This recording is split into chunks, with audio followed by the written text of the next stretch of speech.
कहानी का नाम है जो होता है वह अच्छे के लिए होता है। एक बार की बात है, एक राजा तलवारबाजी कर रहा था तो अचानक से उसके अंगुली में कट लग गया। तो पास खड़े मंत्री अचानक बोल उठे, राजा साहब चिंता ना करें, जो होता है अच्छे के लिए होता है। यह सुनते ही राजा को गुस्सा आ जाता है। राजा उस मंत्री को कारागृह में बंद करने का आदेश दे देता है और बोलता है इसको फांसी पर चढ़ा दिया जाए। यह सुनकर मंत्री घबरा गया। उसने राजा से निवेदन किया, महाराज मैंने आपके यहाँ इतने वर्ष तक काम किया है, क्या आप मेरी अंतिम इच्छा पूरी नहीं करेंगे? राजा बोला, ठीक है, बताओ क्या है तुम्हारी अंतिम इच्छा? मंत्री बोला, कृपया मुझे 10 दिन का समय दीजिए, उसके बाद आप मुझे जो चाहे वो सजा दे दीजिए। राजा ने उसकी अंतिम इच्छा मान ली। राजा दूसरे दिन अपने सैनिकों के साथ जंगल में शिकार पर निकला।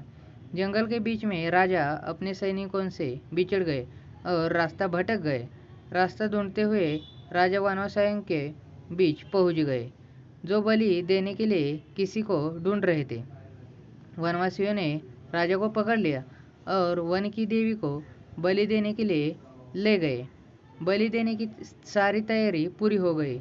जैसे ही राजा को बलि देने के लिए स्थान पर ले जाया गया, वहाँ खड़े बुजुर्ग की नज़र राजा की खंडित अंगुली पर पड़ी। उसने आवाज़ लगाई कि ये तो खंडित है, इसकी बलि नहीं दी जा सकती है। तो वनवासियों ने राजा को छोड़ दिया। राजा जैसे तैसे वहाँ से निकला और अपने राज्य पहुँचा। सबसे पहले कारागृह में अपने मंत्री से मिलने पहुँचा। राजा ने मंत्री से कहा, आपने सही कहा था, अगर मेरी अंगुली नहीं कटी होती तो मैं जिंदा नहीं होता। यानी जो होता है वो अच्छे के लिए होता है।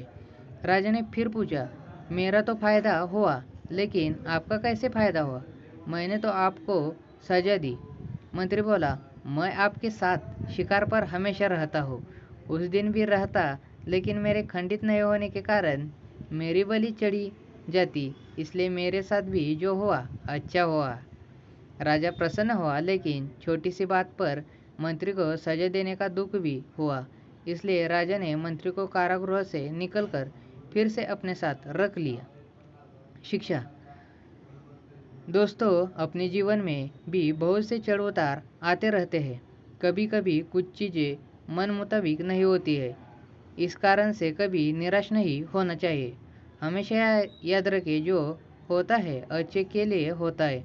भले ही कुछ अच्छा हो या न हो, लेकिन उस परिस्थिति के प्रति सकारात्मक नज़रिया रखने से उसका प्रभाव बहुत कम हो जाता है।